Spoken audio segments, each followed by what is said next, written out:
நண்பர்களே எல்லாத்துக்கும் ஒரு பெரிய ஹாய்ங்க. நம்ம வீட்ல வந்து செண்பக பூ மரம் இருக்கு. ஆனா நெறைய பூக்கள் பூத்து குலுங்கிட்டுருக்கு. நம்ம தான் வந்து பறிக்கிறதே இல்ல.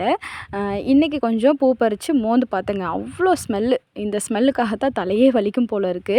எல்லாருமே நம்ம வீட்ல வந்து பூ பறிச்சு தலையில வைக்கிறாங்க. பட் நான் ஒரு 2, 3 பூ வைக்கலாம் அப்படின்னு சொல்லிட்டு பறிச்சு மோந்து பார்த்ததுக்கே வாசனை செமையா இருக்குங்க. அதுக்கே தலை ஃபுல்லா பாரமா இருக்கிற மாதிரி இருந்துச்சு. சரி வாங்க நம்ம கொஞ்சம் பூ பறிக்கலாம் இன்னைக்கு. கொஞ்சம் அறுவடை பண்ணலாம். எங்க வீட்ல இருக்க செண்பக பூ மரம் வந்து இதுதாங்க. இந்த ஒரு மரத்துல தான் அவ்ளோ பூ பூத்து குலுங்கிட்டு இருக்குது. டெய்லி வந்து ஒரு 10, 20 பூக்களுக்கு மேல பூக்குங்க. நான் வந்து அந்த செடியில ஒரு கால்வாசி அளவுக்கு தான் ஹைட்ல இருக்கேன். அந்த அளவுக்கு எவ்வளோ பூக்கள் எட்டுதோ அந்த அளவுக்கு தான் பறிப்பேன். அப்புறம் மத்த பூக்கள்லாம் விட்டுருவேன். அதுவே பூத்து அதுக்கப்புறம் கீழ விழுந்துரும். அதுலேருந்து விதைகள் வந்து திராட்சை கொத்து மாரி கொத்து கொத்தா வரும்.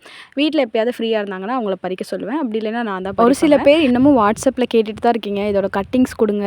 ஹைப்ரிட்டா இல்ல நாட்டு வெரைட்டியா அப்படின்னு கேட்குறீங்க. இது ஹைப்ரிட் அப்படின்னு தான் நினைக்கிறேன் வீட்ல சொன்னாங்க.